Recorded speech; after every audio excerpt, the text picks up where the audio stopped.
777, aka Diz, and this is The Force Always.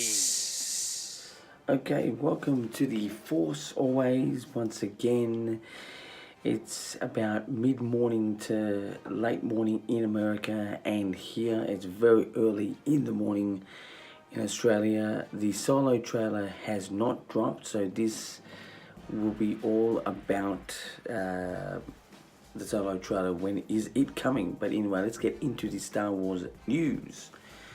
News this week is Ewan McGregor is sporting a beard and training with a beard. Could he be training for the Obi-Wan Kenobi film that is rumored?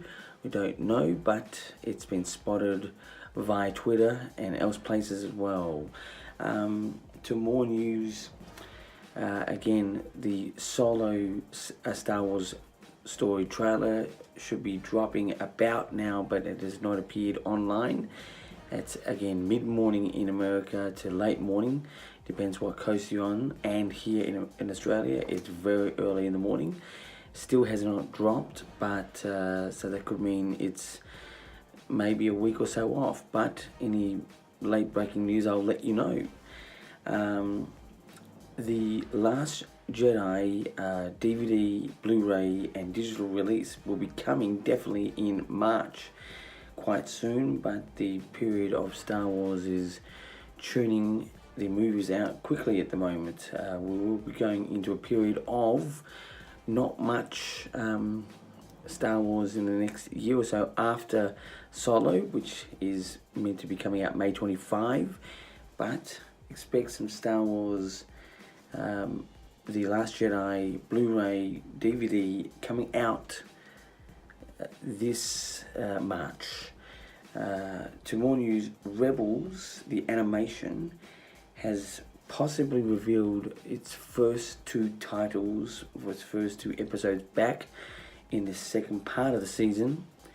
First one is called Jedi Knight, the second one is called Doom. It sort of possibly gives away that we're going to lose a Jedi character. Which one we don't know, Kanan or Ezra. We'll have to sort of wait and see. But this, I'm sure, the last part of the season is going to be quite dramatic with losing certain characters as they don't exist, as far as we know, down the track.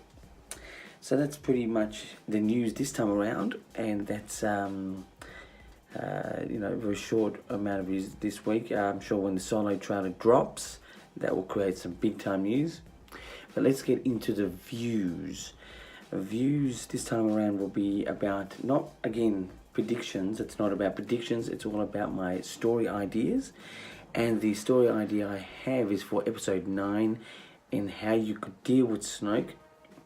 I think we're done with Snoke, I think it's finished, but what would be a good idea to incorporate in the story to sort of give a finality to it, to the character, is having him come as a Force ghost.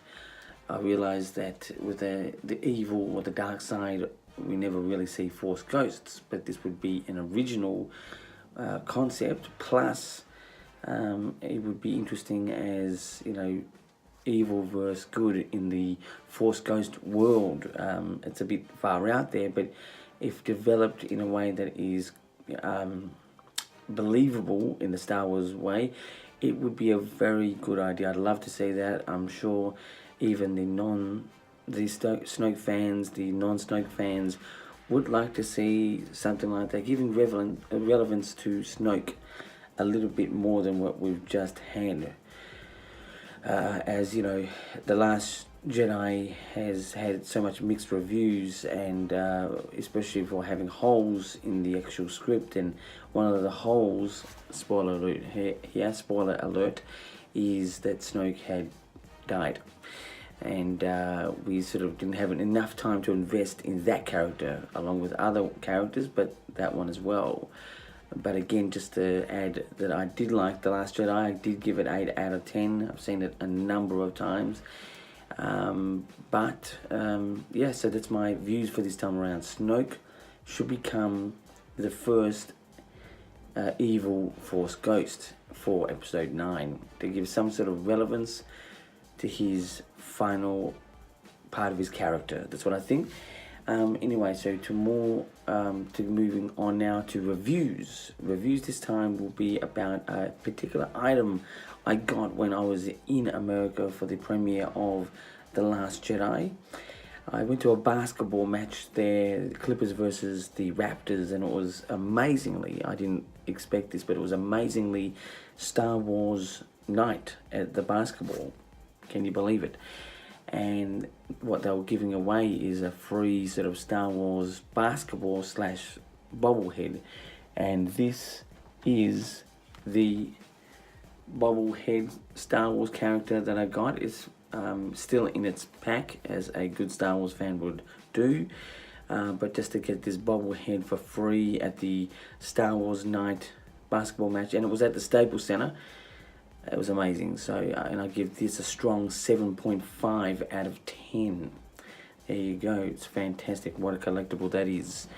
Anyway, so that's my review for this time around. So let's get into the interviews. Yes, again, it's going to be 2 Qs. It's 2 questions. The first question: should the Solo A Star Wars Story date be changed? The release date of the film. I think right now it should stick to its May 25 release date. You still can change it, but I think it's, for Star Wars not to get any more negative press as it has been recently, plus to stick to the integrity of what they've been saying and stuck with, let's just have it come out May 25. And as a Star Wars fan, I'd love to see it come out May 25. Personally, it's my favourite part of the year compared to Christmas. I find Christmas really hard for people who work a lot of retail type hours. It's really hard to get that time off to see it multiple times. The May sort of period is better for that. I'm not against the December period, but it's just makes it a bit more easier viewing for the, retail type workers at that time of year. And it's mainly due to the integrity of sticking to May 25 for the Solo A Star Wars Story release date. That's what I think. So my second question, again, I've sort of touched on this before, but as we're on the verge of seeing the Solo A Star Wars Story trailer, what does it need? All it needs is just Alden Ehrenreich walking up to the camera in character of Han Solo, selling to us he can be this character. That's all it needs. It doesn't need all these special effects, all these scenes. If that would be a bonus, that would be great. I'd love it. But I don't think it needs any more than just him maybe walking out of the darkness into the light, not in a fantasy way, but just into an actual way of being in character of Han Solo, Alden Ehrenreich. If he can sell us, he can be Han Solo. That's all the trailer needs, and that could be quite simply be put together. So until we get this trailer, which could be any hour at this point, or possibly any week or any day, until that point, I'll have a review video on that. But anyway, that's my interviews for this time around. So if you'd like to subscribe to the Force Always, as we're sort of sending our closing up shop right now for this episode. If you'd like to subscribe, like, share the video, please do that. That'd be great. And as I say always, until next time, keep rocking.